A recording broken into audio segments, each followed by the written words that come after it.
It's time for Market Explainer, your number one business news podcast. Hosted by Danny and the big man. And it starts right now. So this last story is a great example of, so the third story in this week's podcast was Scammy Story, because, you know, that's what Danny's all about.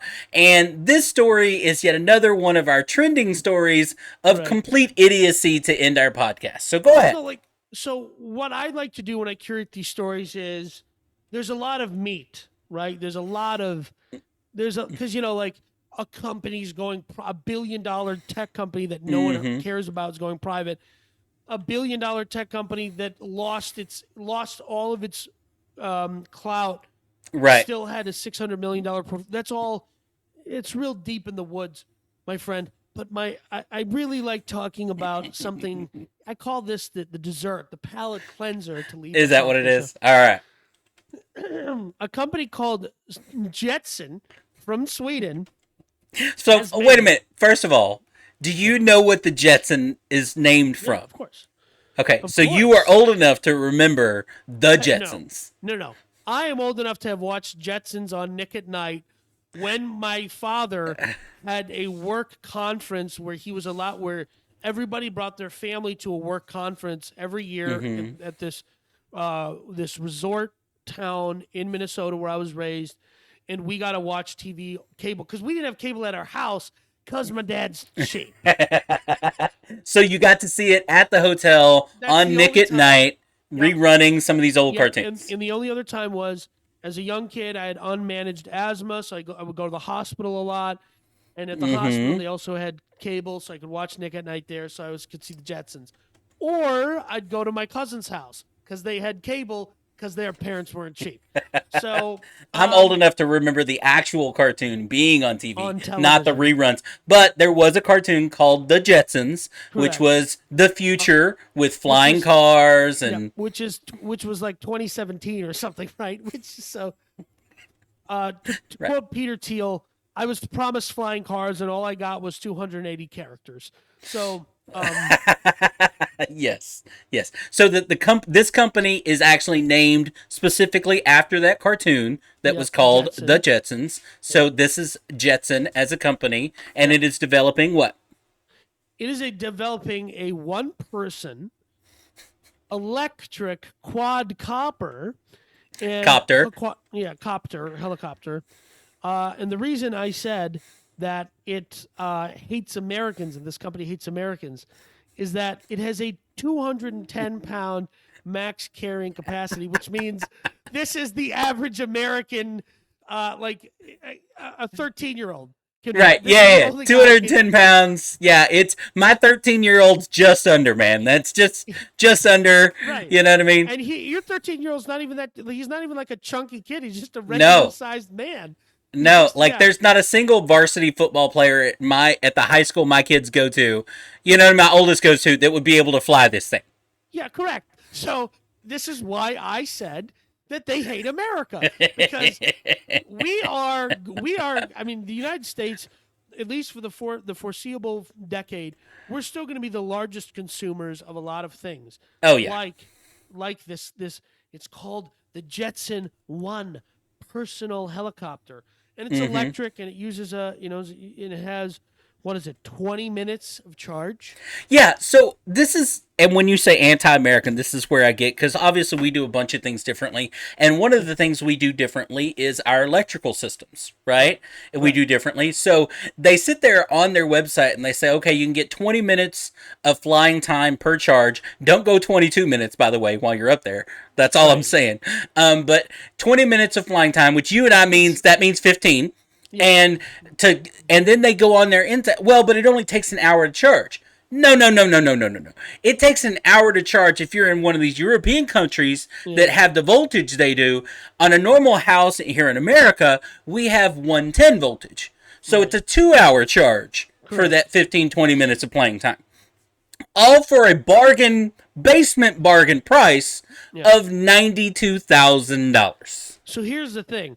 It has a top speed of 63 miles an hour, So if I wanted to go from Austin to visit my parents in North Texas, I'm doing the math here.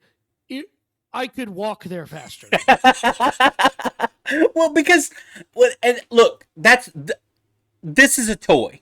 That's all. This is a toy. This is not a replace your vehicle with a flying car.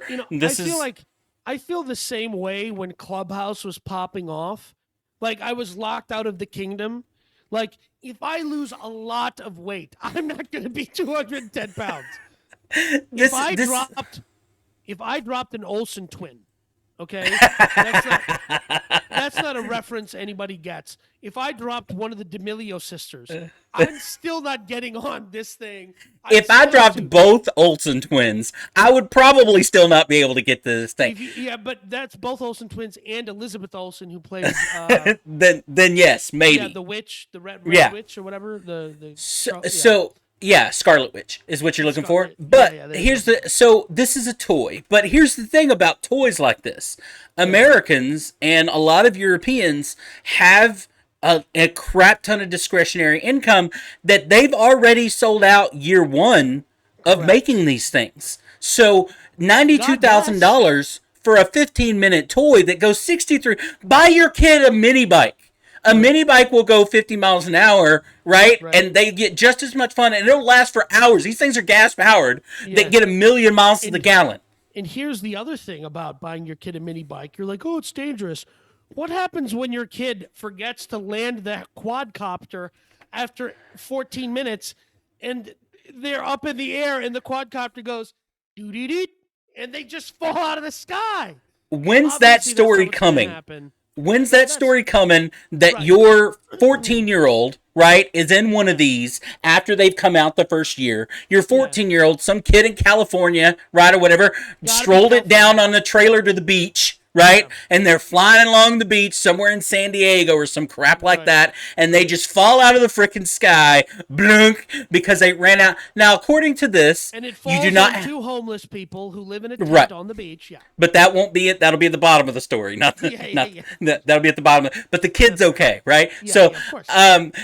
But so it's supposed to come. You don't have to have a license to fly this thing. It doesn't get high enough in the air. They are saying that for the $92,000, you do go to one of their facilities and get trained for 2 days. So there you go. 2 days. It's like going up in a parachute after watching a video for 4 hours. I don't. But whatever. And they're saying that they do have safety features on here, saying that it can fly safely with 3 out of the 4 engines. If one of the engines does go out, and that all of them come with a quick release parachute. Okay. So here's the story I'm waiting for. And in the next 3 years, I predict it's coming. My son was flying the quadcopter and it lit itself on fire, and he had to pull the parachute, but the thing was on fire, so the parachute caught on fire. Because it's an EV, it's an electric vehicle, and it's just going to randomly catch on fire. One of them will. And burning at 1,000,000 degrees.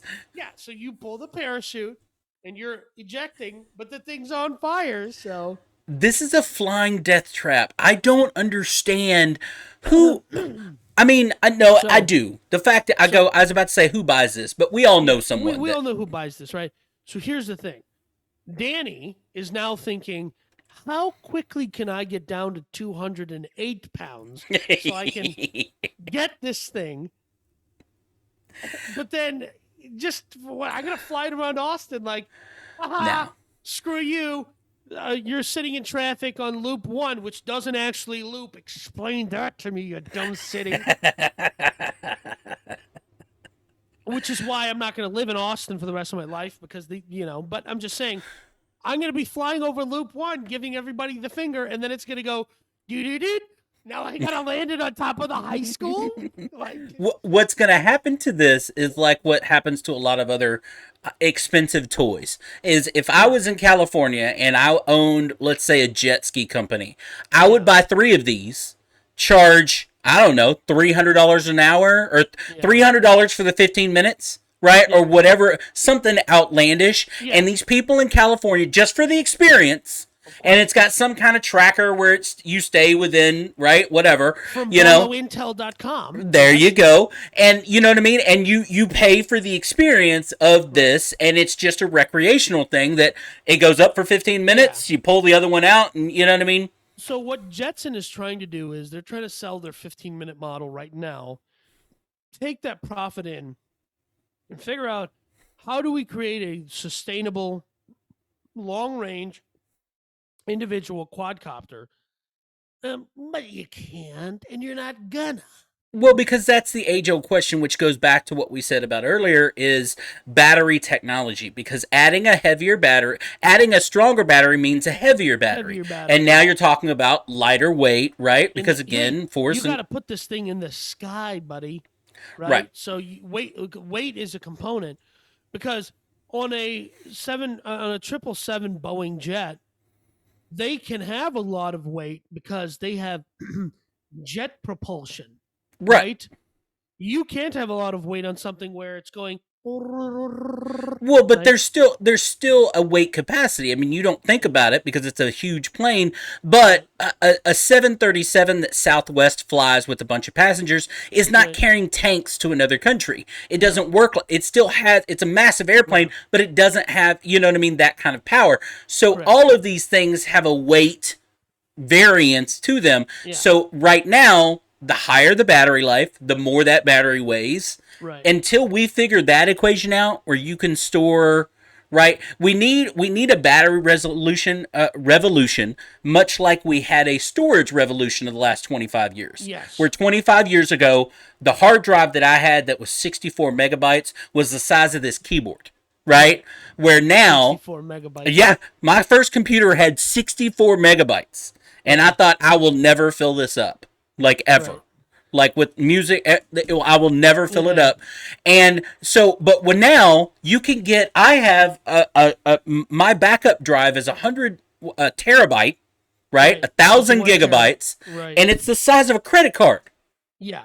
It's wild, yeah. We need a battery revolution like the storage revolution. And the reason that came about is because at one point, all the way up until 2014, server farms in companies were the most expensive real estate in America per square foot because of what all had to go into them. The air conditioning, the cost of the servers, the racks, all of storage was by far the most expensive real estate in our country because of the cost of that storage. So because it was so expensive, you had these companies fighting each other to get more storage in a smaller space. And it created this revolution of technology, right? Necessity breeds innovation. You can go and buy a 1 terabyte SD card that is the size of a micro SIM card.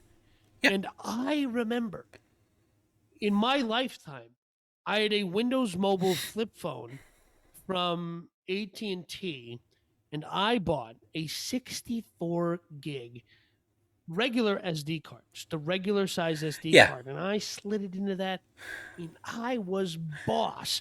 I had 50 cents, get rich or die trying on my cell phone. I was the king of community college. Right. And you kept pulling that out. Look at this. Look at this. Look at this storage. Look at this. The king of community college is like being the tallest short person.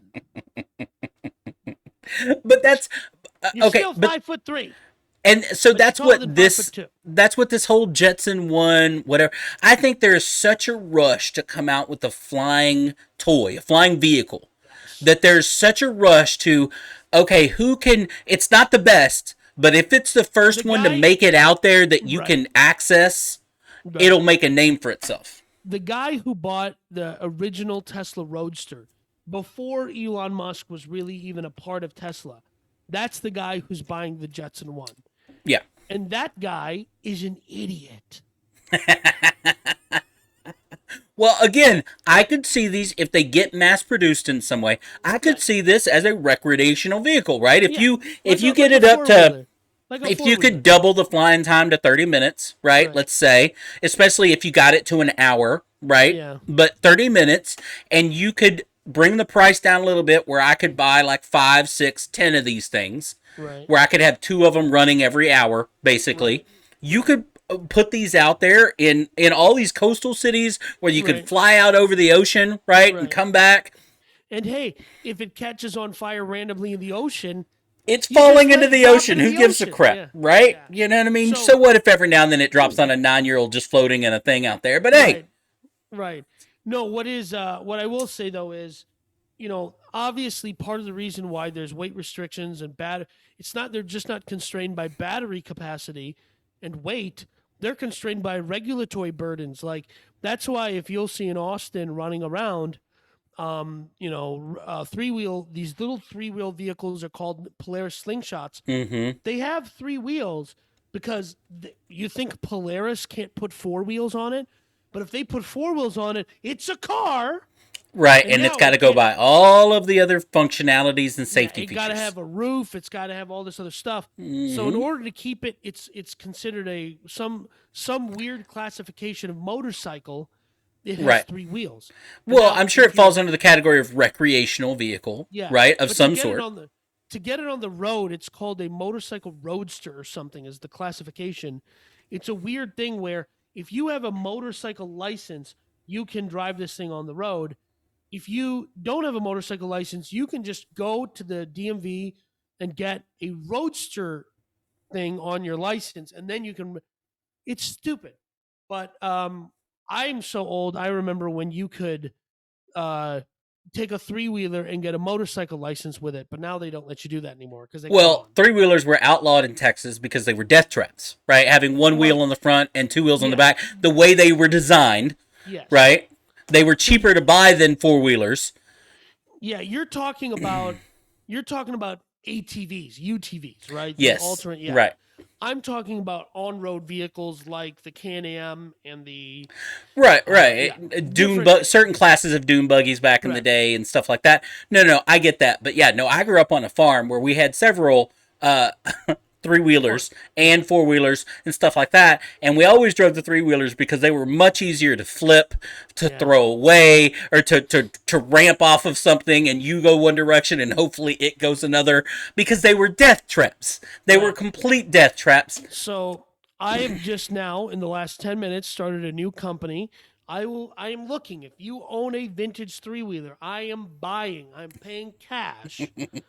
And by cash, I mean I'm paying Dogecoin. I'm paying Dogecoin. Or Shibu. Okay. Oh, I'm And not showing this article to my children because my children would want this immediately. They yeah, already drive around the neighborhood on mini bikes, right. and like no, they would Yeah. be down. All right. Well, I think that concludes our episode for this week. But as always, I like to leave everyone off with the tip of the week. And I just wanted to say this. I am sick of following my dreams. So I'm just going to ask them where they're going and hook up with them later. I swear to God, I get dumber after every one of these. It's All actually right, just, yeah, well, not possible. I get it. yeah. We'll see you next time, folks.